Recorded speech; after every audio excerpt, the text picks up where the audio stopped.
हमेशा कर्मचारियों के सवालों पे आपने सरकार को घेरा, मदद भी की उनकी। आज आप समाजवादी पार्टी से जुड़ रहे हैं। समाजवादी पार्टी के जुड़ने से न केवल कर्मचारियों का भरोसा बढ़ेगा, बल्कि बड़ी संख्या में जो आपसे जुड़े लोग हैं उनका भी भरोसा बढ़ा है। हम आपको भरोसा दिलाते हैं कि जब घोषणा पत्र बनेगा उसमें तमाम कर्मचारियों की समस्याओं का समाधान कैसे हो उसका रास्ता निकालने का भी घोषणा पत्र में हम लोग शामिल करेंगे। और समय समय पर जब आप कर्मचारियों की समस्या बताएंगे, उन समस्याओं का समाधान कैसे हो, कैसे निकले, उसका भी रास्ता निकालने का काम हम लोग करेंगे। जो सरकार आज सत्ता में है, बहुत भरोसा दिलाया जनता को उन्होंने, और जनता ने भी इतना वोट दिया कि सबसे ज्यादा लोकसभा के सांसद जीत गए, बड़ी संख्या में विधायक जीत गए। और सरकार ने यह दावा किया कई मौकों पर, जब दिल्ली ने यह कहा कि हम भारत की अर्थव्यवस्था को 5 ट्रिलियन डॉलर की इकोनॉमी बना देंगे, वहीं उत्तर प्रदेश की सरकार ने भी कहा कि हम भी 1 लाख ट्रिलियन डॉलर की इकोनॉमी बना ले जाएंगे। महंगाई को लेकर के यह दावा किया गया था कि सत्ता में आते ही महंगाई को रोकने का और नियंत्रण करने का काम किया जाएगा। लेकिन जब आज हम महंगाई को देख रहे हैं, सुबह की चाय से लेकर के और शाम के खाने तक का अगर हिसाब किताब लगाएंगे, और जितनी भी चीजें आसपास दिखाई दे रही हैं, आज उनकी कीमतें बढ़ गई हैं। महंगाई बड़े पैमाने पर बढ़ी है और तमाम हमारे गरीब मजदूर ऐसे लोग हैं, ऐसे परिवार हैं जिनके पास आज खाने का इंतजाम नहीं है, भर पेट खाना भी नहीं खा सकते। आज ये स्थिति भारतीय जनता पार्टी ने पैदा कर दी। और जिस समय ग्लोबल हंगर इंडेक्स के मामले में आंकड़े सामने आए हैं, जो भारत आगे बढ़ रहा था, कहीं ना कहीं भुखमरी से लड़ना था जिस भारत को, यहां की सरकारों को वो इंतजाम करने थे, लेकिन वो इंतजाम नहीं किए।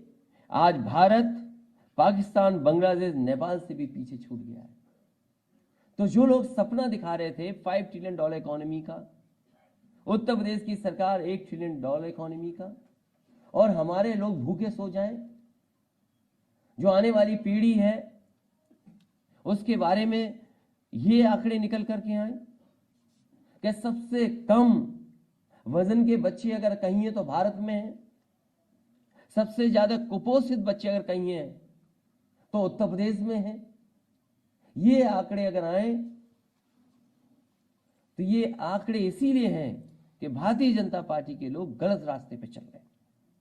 और ये वही सरकार है जिसने कहा कि हम न्यूट्रिशनल वैल्यू बढ़ा देंगे, खाने का इंतजाम अच्छा करेंगे।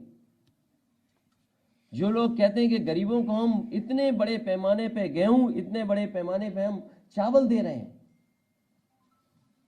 ये कौन सा गेहूं, कौन सा चावल दे रहे हैं जिससे कि आज हमारे देश के बच्चों का पेट नहीं भर पा रहा।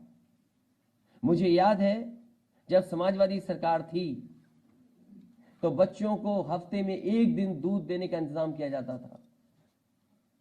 जो हमारे गरीब लोग थे, समाजवादी पैकेट बुंदेलखंड में और उत्तर प्रदेश के कुछ हिस्सों में जब बांटा जा रहा था तो उसमें घी, 1 किलो घी, 1 किलो मिल्क पाउडर का भी इंतजाम किया जाता था, जिससे कि हमारे गरीब परिवारों को पर्याप्त और अच्छा भोजन मिल जाए, न्यूट्रिशनल फूड मिल जाए उनको। मुझे याद है जिस समय मथुरा के किचन का अक्षय पात्र का उद्घाटन हुआ था, जब वहां की संस्था ने कहा कि वो बच्चों को गर्म खाना दे सकते हैं और ऐसा खाना भी उपलब्ध करा सकते हैं जिससे कि बच्चों का स्वास्थ्य अच्छा होगा, खाने की न्यूट्रिशनल वैल्यू अच्छी होगी। उसी समय समाजवादी सरकार ने फैसला लिया और 10 किचन और उत्तर प्रदेश में बन जाएं, उनका पैसा बजट से दिया गया। लेकिन आज सरकार के 4.5 साल पूरे हो गए। जो समाजवादी सरकार ने लखनऊ में किचन बनाई थी, उसके अलावा उत्तर प्रदेश में कहीं किचन नहीं बन पाई। जो बच्चों को दूध मिलता था, जो बच्चों को फल मिलता था, वो तो बंद किया ही किया, लेकिन बच्चों की पूरी पढ़ाई चौपट कर दी भारतीय जनता पार्टी की सरकार ने। पूरी पढ़ाई बर्बाद हो गई है। आज पढ़ाई का कोई इंतजाम नहीं है।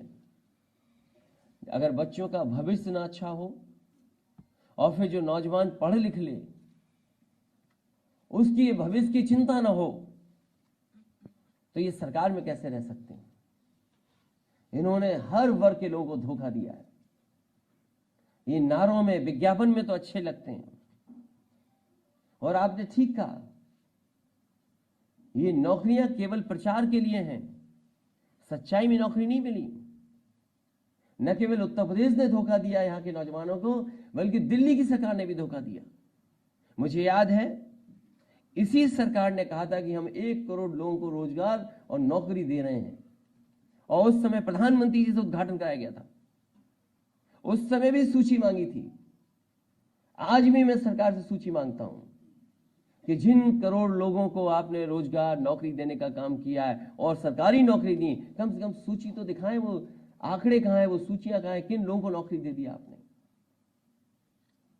ये सरकार किसान के खिलाफ है, और अगर आप लोकतंत्र में आवाज उठाओगे तो टायर से कुचल दिए जाओगे, और टायर से अगर कुचल दिए जाओगे, न्याय मांगोगे तो न्याय को कुचल देंगे।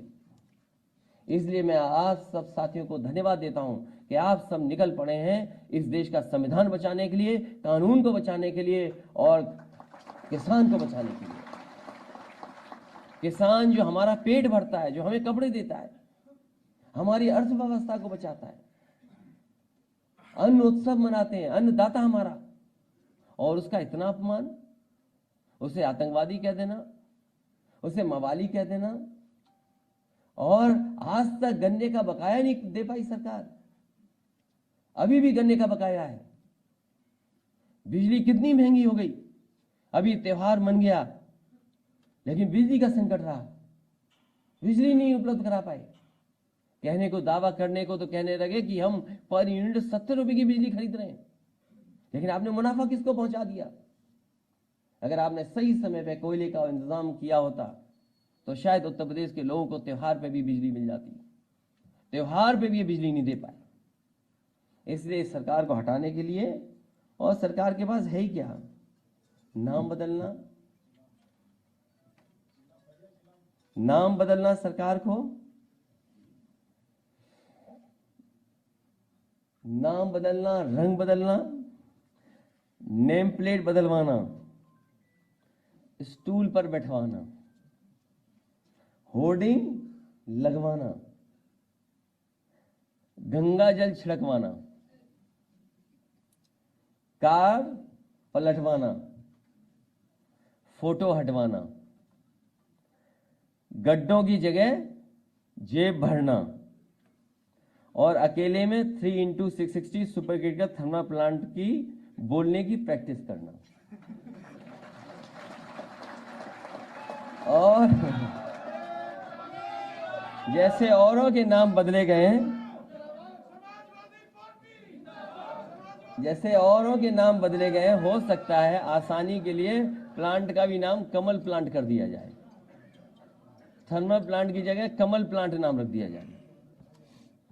इसलिए हम सभी आज जो पार्टी में शामिल हो रहे हैं, उन सभी साथियों का बहुत बहुत स्वागत करता हूं।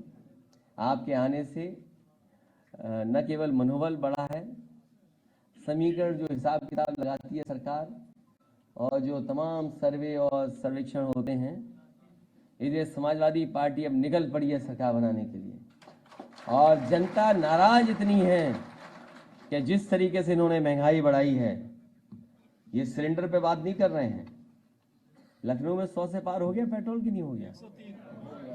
बताइए हमें, आपको सबको पता है कि 100 से पार हो गया। न मुख्यमंत्री जी को पता है, न मंत्री जी को पता है, और भारतीय जनता पार्टी के एक नेता कार्यकर्ता को नहीं पता कि पेट्रोल 100 से पार हो गया लखनऊ में। सोचिए आप, हमें, आपको सबको पता है, लेकिन भारतीय जनता पार्टी के किसी को नहीं पता कि 100 से पार हो गया पेट्रोल। तो जब नहीं पता है तो ये सरकार कर क्या रही है आखिरकार। इसलिए मैं एक बार फिर आए हुए सभी समाजवादी पार्टी में जो शामिल हो रहे हैं, जो इस हॉल में हैं, हॉल के बाहर हैं, मैदान में हैं, छोटे हॉल में, उन सब का मैं स्वागत करता हूं, बधाई देता हूं।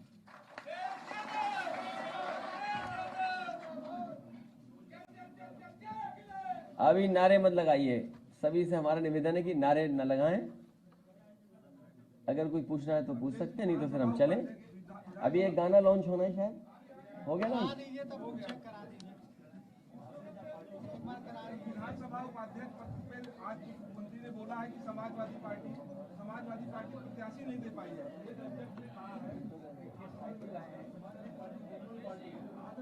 किसने कहा? देखिए, भारतीय जनता पार्टी को ये बताना चाहिए कि लखनऊ के साथ साथ उत्तर प्रदेश में कई जगह पेट्रोल 100 से ऊपर पार हो गया है। सवाल आज जनता का सवाल यह है कि हर चीज उन्हें महंगी खरीदनी पड़ रही है। केवल पेट्रोल नहीं, डीजल की कीमत जो बढ़ी है उसका जवाब भारतीय जनता पार्टी के पास क्या है? जो एलपीजी सिलेंडर की कीमत बढ़ी है उसका क्या जवाब है?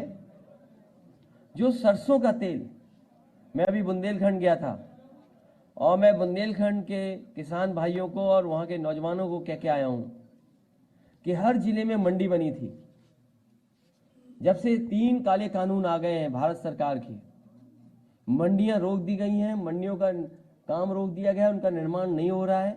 आखिरकार किसान को कहां मिलेगी उसकी कीमत? बुंदेलखंड हमारा ऐसा है जहां पर तिल, सरसों, सोयाबीन और तमाम ऐसी फसलें हो सकती हैं। समाजवादी सरकार बनेगी, हम विशेष योजना चला करके तिल, सरसों और सोयाबीन का उत्पादन कैसे बढ़े, किसानों को क्या मदद पहुंचाएं और मंडियों में क्या सुविधा दें कि जब हमें सरसों का तेल, तिल का तेल वहीं का वहीं बना दें और सीधा बाजार में पहुंचा दें। तो ये भारतीय जनता पार्टी को पता ही नहीं है कि सरसों का तेल 200 रुपए पार हो गया। और अगर भारतीय जनता पार्टी से आप पूछेंगे सरसों का तेल क्यों महंगा हो गया, तो वो कहेंगे कि सरसों के तेल पे हम मिलावट नहीं कर पा रहे हैं, इसलिए सरसों का तेल महंगा है। और मिलावट करने के लिए अब बड़े बड़े उद्योगपतियों को सुविधा देने जा रहे हैं। मिलावट हो सरसों के तेल में, सरसों का तेल सस्ता हो जाए, इसलिए बड़े बड़े उद्योगपतियों को राहत, सुविधा, सब्सिडी, ग्रांट या अलग से पैकेज देने का काम भारतीय जनता पार्टी करने जा रही है, जिससे कि सरसों का तेल में मिलावट हो जाए और शुद्ध सरसों का तेल जनता को न मिले। वो मिलावट का सरसों का तेल खाएं, पिएं, लें और उससे लाभ पहुंचा रहे हैं बड़े लोगों को। तो क्या बीजेपी को नहीं पता? ये जो बीजेपी के लोग हैं, गुस्सा कौन करता है? जिसके हाथ से सब चीज फिसल जाती है। अब समय गया इनका, उनको पता है कि जनता बैठी हुई है कि कब इनकी कुटाई करने का मौका मिल जाए। वोटों से कुटाई होगी इस बार, इनकी वोटों से कुटाई होगी।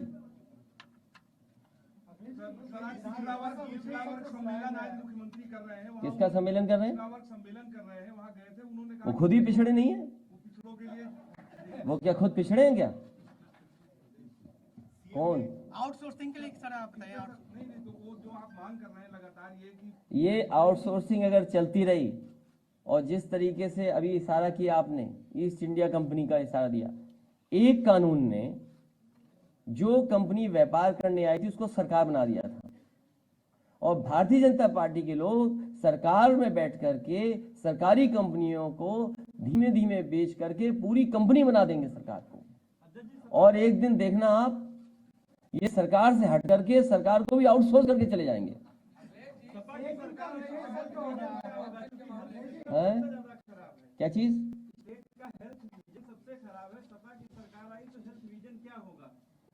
अब उद्घाटन पे उद्घाटन, शिलान्यास का शिलान्यास, और भारतीय जनता पार्टी के सबसे बड़े नेता, उनके नाम पर मेडिकल यूनिवर्सिटी का शिलान्यास हुआ था लखनऊ में। वो जब चल रही है, डॉक्टर राम मनोहर लोहिया हमारा जो मेडिकल कॉलेज नेताजी ने हम लोगों ने बनाया था उसके 9th फ्लोर पे। तो जो लोग 4.5 साल में अटल बिहारी वाजपेयी जी के नाम पर मेडिकल यूनिवर्सिटी नहीं बना सकते, कोविड के समय पर लोगों को अनाथ छोड़ सकते हैं, उनसे क्या उम्मीद करोगे स्वास्थ्य सेवाओं की? इसलिए इनको हटाइए, उत्तर प्रदेश का स्वास्थ्य बेहतर करिए, समाजवादी सरकार लाइए जिससे कि स्वास्थ्य सेवाओं को बेहतर कर सके। थोड़ी देर पहले बोला है, स्टेटमेंट दिया है कि पिछली सरकारों में त्योहारों में दंगे हो जाते थे, कर्फ्यू लगाना पड़ता था, लोगों के दिए तोड़ दिए जाते थे। इस पर आपका क्या कहना है? मैं जानता हूं वो क्या बहस चाहते हैं, मैं जानता हूं सरकार के लोग क्या चाहते हैं। जो तेल दियों में डलेगा उसकी कीमत क्या है, क्या मुख्यमंत्री जी नहीं जानते? जो दिए में तेल जलेगा, और इनकी सरकार के बारे में क्या कहें? जो जनता को कहा गया घी के दिए जलेंगे, जलाए सरसों के, वही मिलावट वाले दिए जलाए थे। ये मिलावट वाले लोग हैं, धोखा देने वाले लोग हैं, झूठ बोलने वाले लोग हैं, धुआं उड़ाने वाले लोग हैं। इनसे क्या उम्मीद करोगे आप? और जो किसान अपनी मांग करे तो उस पर टायर चढ़ा देंगे। विधानसभा के उपाध्यक्ष पद का चुनाव हो रहा है, उसमें आपकी पार्टी से भी कैंडिडेट खड़े हुए और बीजेपी ने आज नितिन अग्रवाल को अपना उम्मीदवार बनाया। मुख्यमंत्री कह रहे हैं कि हम परंपराओं का निर्वहन कर रहे हैं, सपा नहीं कर रही है। मुझे आप ये बताइए, भारतीय जनता पार्टी जिस प्रत्याशी को खड़ा कर रहे हैं वो किस पार्टी के सदस्य हैं सदन में? तकनीकी रूप से तो सपा के सदस्य हैं, उनकी याचिका जो आपने दी थी विधानसभा से रद्द करने की, वो खारिज हो गई। तो सोचिए, जो सरकार शिलान्यास का शिलान्यास करती है, उद्घाटन का उद्घाटन करती हो, तो आप जवाब नहीं समझ में आ रहा आपको?